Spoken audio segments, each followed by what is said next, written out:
Honorable Speaker, sir, I rise to apprise the House of some recent developments in the India-China border areas and their implications for our overall bilateral relations.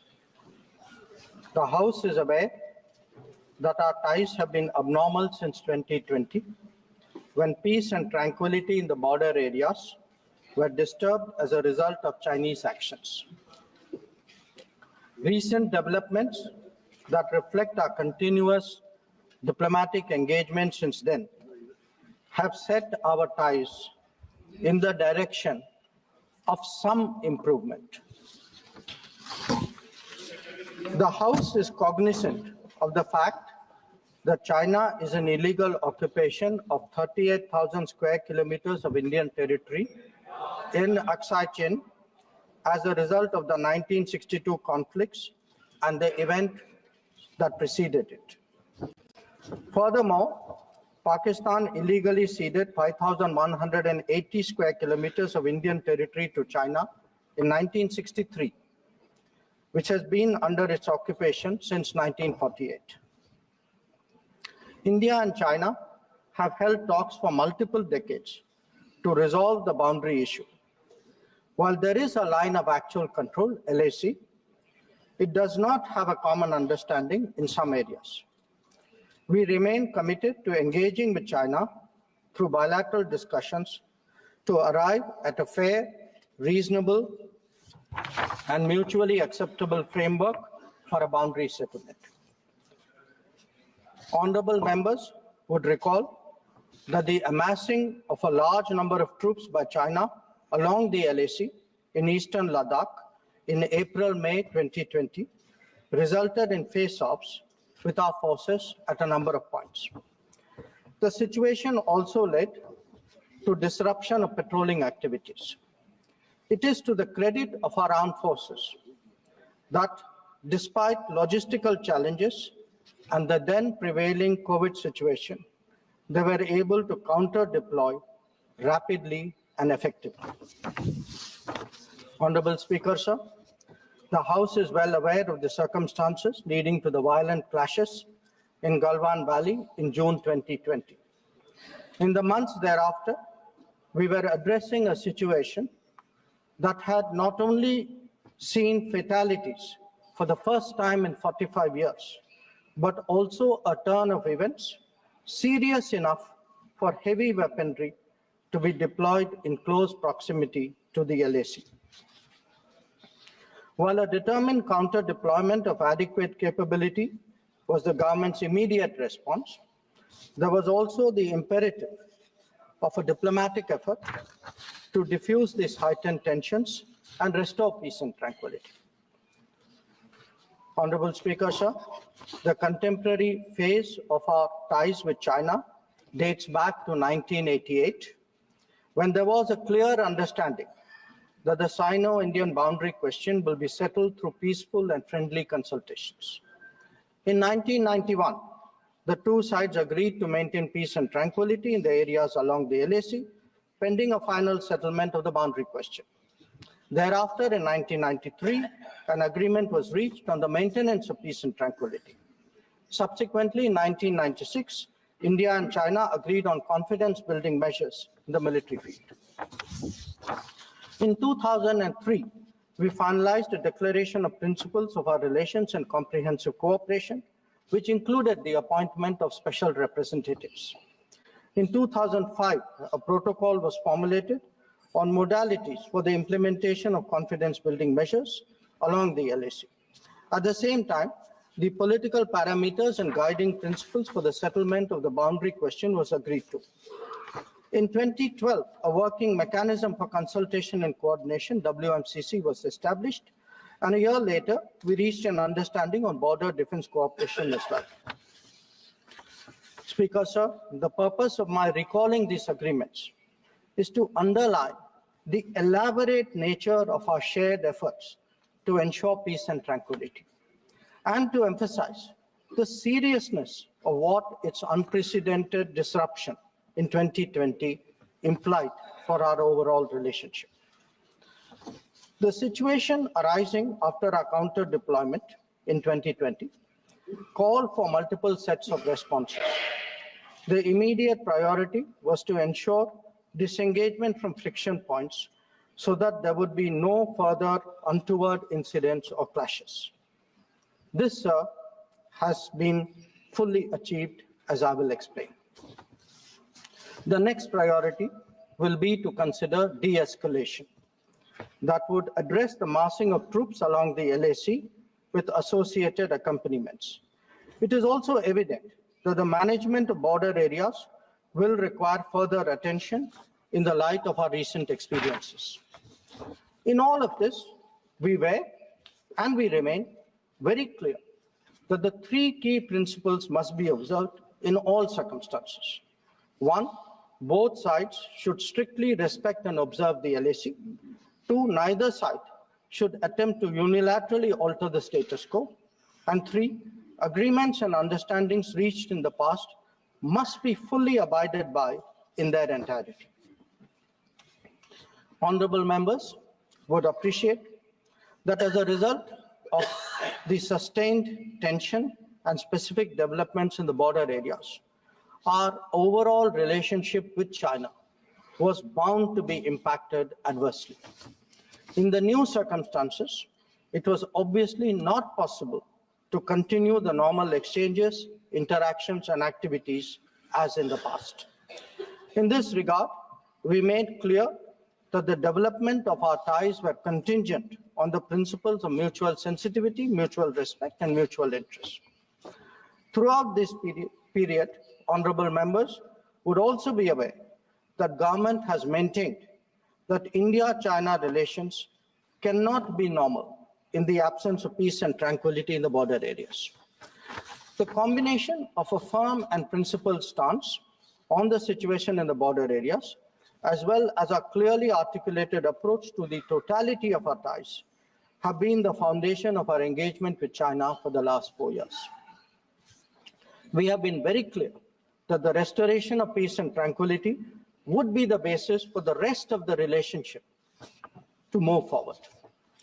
Since 2020, our engagement was therefore focused on these objectives. This took place at various levels involving different arms of the government. I myself have had meetings with my Chinese counterpart, as indeed has my senior colleague, Raksha Mantriji. Our NSA has also engaged his Chinese counterpart, both being special representatives on the boundary question. More detailed discussions were conducted by the Working Mechanism for Cooperation and Coordination, WMCC, at the diplomatic level.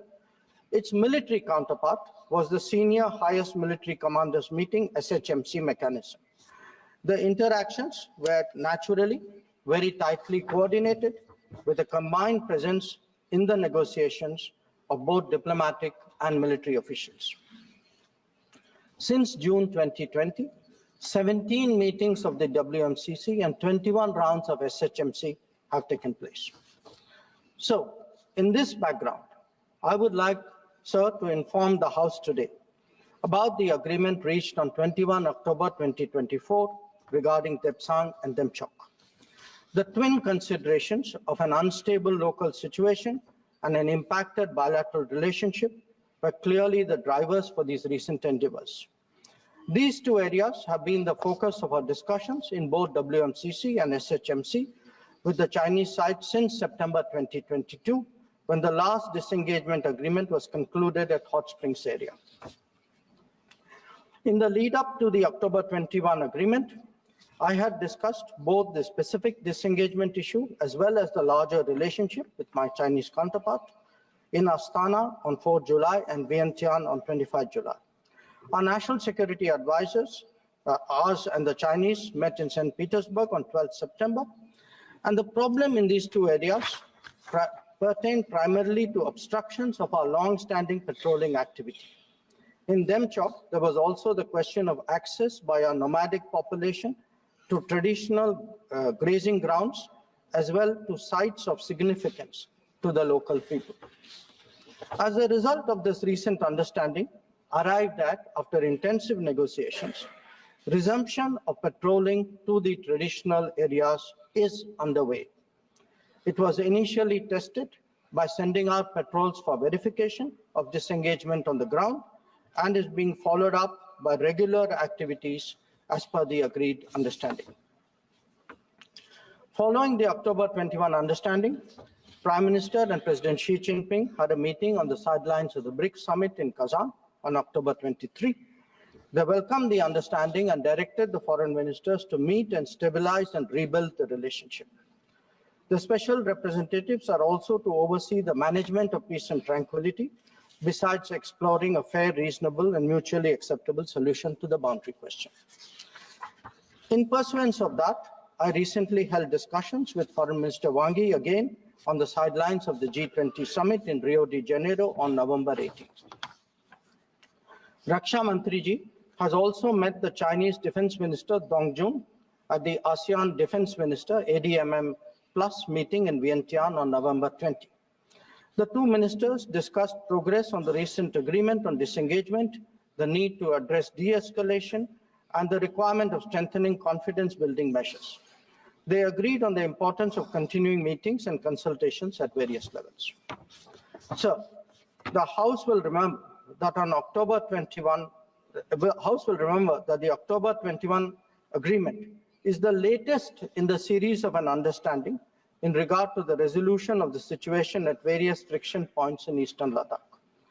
In the aftermath of the events in May-June 2020 and the initial disengagement in Galwan Valley in July 2020, there was a foreign ministers meeting in Moscow in September, 10 September 2020. The government's position at that time was that the immediate task was to ensure comprehensive disengagement of troops in all the friction areas. It was emphasized that the large concentration of troops along the LAC was not in accordance with the 1993 and 1996 agreements. The Indian side, it was made clear, would not countenance any attempts to change the status quo unilaterally. We also expected that all agreements and protocols pertaining to the management of the border areas would be scrupulously followed. Sir, through you, I would like to inform the House that disengagement has been achieved in full in eastern Ladakh through a step-by-step process, culminating in Depsang and Demchok. With the task of disengagement completed, it is now our expectation that discussions would commence with regard to the remaining issues that we have placed on the agenda. For the benefit of honorable members, I would also flag to your attention previous positions articulated by the government in Parliament on this issue. On 15th of September 2020, Raksha Mantri ji had made a detailed statement on Chinese attempts to transgress the LAC and the appropriate response given by our armed forces. On the 11th of February 2021, Raksha Mantri had again briefed the House about our disengagement agreement in the north and south banks of the Pangong Lake. Thereafter, in August of 2021, a third phase of disengagement took place in the area of Gogra, whereby troops would henceforth be in their respective bases. The next step took place in September 2022 pertaining to the Hot Springs area. Again, forward deployments ceased in a phased, coordinated and verified manner, resulting in the return of troops to their respective areas. The most recent agreement, the October 21 agreement, comes in the wake of the earlier ones. It completes the first phase of what we had agreed to in Moscow in September 2020. As members are aware, there is a long history of frictions, transgressions, and face-offs in several sectors of the India-China border. This goes back to Barahoti from 1954, to Longju in 1959, to Sumdurongchu from 1986-1995, and Depsang in 2013, amongst others. In the past, दोस्तों मुझे उम्मीद है कि ये video आपको पसंद आया होगा। वीडियो पसंद है तो प्लीज़ हमारे YouTube चैनल को जरूर सब्सक्राइब कीजिए।